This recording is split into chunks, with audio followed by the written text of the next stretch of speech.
Namaskar. Myself, Dr. Deepti Bush, Professor, Chikitsa, Faculty of Ayurveda Sciences, Jyoti Vidyapeeth, Women's University, Jaipur.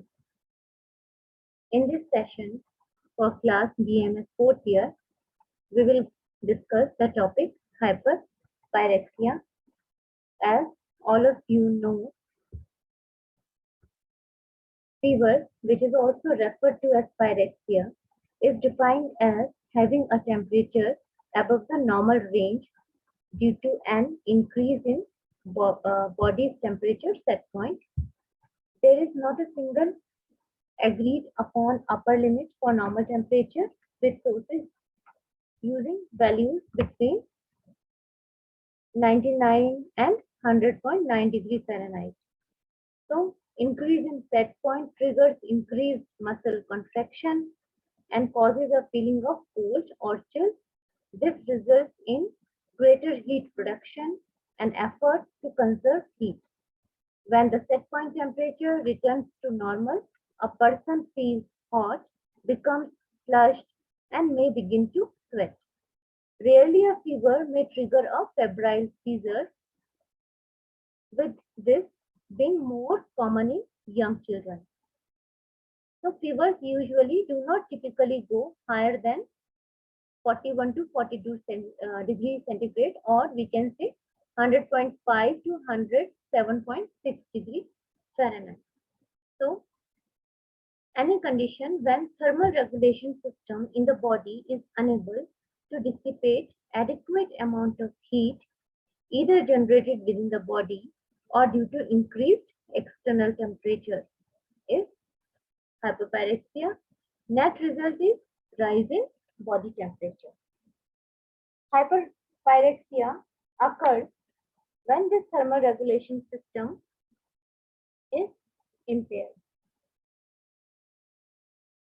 So, this is classified as exertional hyperpyrexia, and the net result is rise of body temperature. Distinction between heat stroke and hyperpyrexia should be seen. If we strictly speak, diagnosis of heat stroke should be made only in those cases which are characterized by sudden and profound cerebral disturbances like convulsions or coma. In a tropical climate, however, all cases of heat hyperpyrexia are likely to develop into heat stroke unless quickly treated. Heat hyperpyrexia, on the other hand, implies a state with very high body temperature, that is above 40 degrees centigrade, without any of dramatic accompaniment of heat stroke. So this is the distinction between heat stroke and hyperpyrexia. Now, before moving toward management, some etiology. Exceptional hyperpyrexia occurs usually in healthy young individuals engaged in strenuous or prolonged physical activity, especially in hot weather. Classic hyperpyrexia can result from a large number of conditions. It may occur only after a brief exposure, intensely high environmental temperature. Direct exposure to the sun is not essential. So, fever can be caused by many medical conditions ranging from non-serious to life-threatening.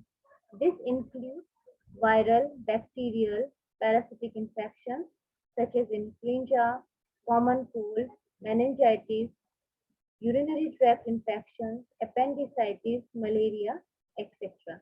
Similarly, there are some non-infectious causes also, like vasculitis, deep vein thrombosis, connective tissue disease, side effects of any medication, and carcinoma. So these can be cause of hyperpyrexia. And hyperpyrexia quite differs from hyperthermia in that hyperthermia is an increase in body temperature over the temperature set point due to either too much heat production or not enough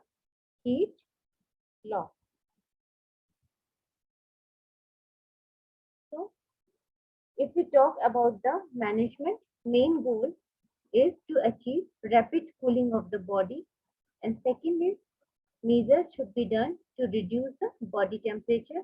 For this, physical measures are done and drugs are used. So for this, some common causes of hyperthermia. Some disorders of excessive heat production are like heat stroke, external high temperature, malignant hyperthermia of anesthesia, neuroleptic malignant syndrome may be there, thyrotoxicosis, pheochromocytoma, salicylate intoxication, cocaine, amphetamine, and other drugs of abuse, delirium, tremors, status epilepticus, and generalized stiffness. Disorders of decreased heat dissipation are heat stroke, occlusive dressing, autonomic dysfunction, anticholinergies, neuroleptic management syndrome. Disorders of hypothalamic functions are neuroleptic malignant syndrome, cerebrovascular accident, encephalitis, meningitis, cerebral malaria, and trauma. So, very high temperature results in diffuse damage to endothelial cells in almost all organs, especially brain, liver, kidney, heart, lungs, and muscles. The intensity of such changes is directly proportional to the duration of hyperthermia. Advanced cases who may come to the illness often reveal features of disseminated intravascular coagulation and acute respiratory distress syndrome. So usually the clinical features are temperature may rise suddenly to 105 degrees Fahrenheit or over. There is complaint of headache, vertigo, abdominal discomfort, confusion, and fainting. The skin becomes dry, hot, and flushed. Breathing is deep and may be irregular. Tachycardia is marked. Pulse is initially full and bounding. It may soon become small and irregular. ECG may show significant alterations in ST complex. More severe cases develop heat stroke, which is characterized by hyperpyrexia and neurological features such as delirium, conversion, and rapid loss of consciousness. Focal neurological signs are unusual and should suggest some other acute neurological disorders. In the most severe cases, death may occur within a few hours due to acute renal failure, peripheral circulatory failure, or multiple organ failure. Laboratory diagnosis include leukocytosis, increased hematocrit, thrombocytopenia, decreased fibrinogen level, hypoglycemia, hepatic and muscle enzyme abnormalities, renal dysfunction, hypocalcemia, hypo or hyperkalemia, and metabolic acidosis.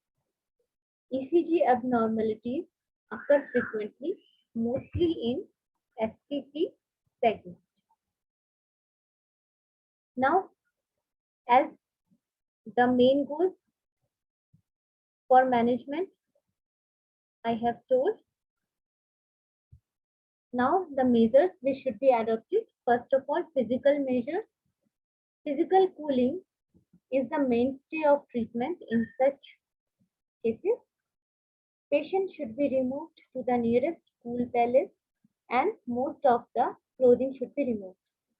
Body should be loosely wrapped in a cool, wet sheet frequently, sprinkled with ice-cold water. Ice should be applied to the head and the limbs, and the skin should be massaged with ice, thereby helping to reduce the internal core temperature. And ice water enema and gastric lavage are also helpful. Drugs. If heat stroke does not involve hypothalamic set point, antipyretics in general are not effective. Chlorpromazine 50 to 100 mg IM is useful in reducing body temperature and controlling shivering. Alternatively, a small dose of diazepam may be given IV to control shivering and agitation. Other measures involve, since dehydration is common and should be appropriately treated with IV infusion of D5%, dextrose 5%, and normal saline. Massive fluid therapy is not required usually in most patients. 1 to 1.5 liters fluid over first 12 hours should be adequate. If there is arrhythmias, they should be watched. Proper airway should be established. Risk of aspiration should be minimized as far as possible. Restlessness and convulsions should be controlled with chlorpromazine. Corticosteroids should be recommended with a view both to cover the period of acute stress and also to reduce cerebral edema if present. Oxygen should always be given to combat condition of anoxia. If there is oliguria, then hemodialysis should be considered. So these are the other measures that should be done. Certain complications are there while treating emergency conditions, like there may be acute renal failure, there may be peripheral circulatory failure, brain cell damage can occur. Acute respiratory distress syndrome is an important complication if the condition is not treated on time. There may be chances for disseminated intravascular coagulation. Multiple organ failures can also observe if treatment is not done accordingly. So this was the management of hyperthermia. In next lecture, we will be covering the next topic, that is hypothermia. So namaskar, have a nice day.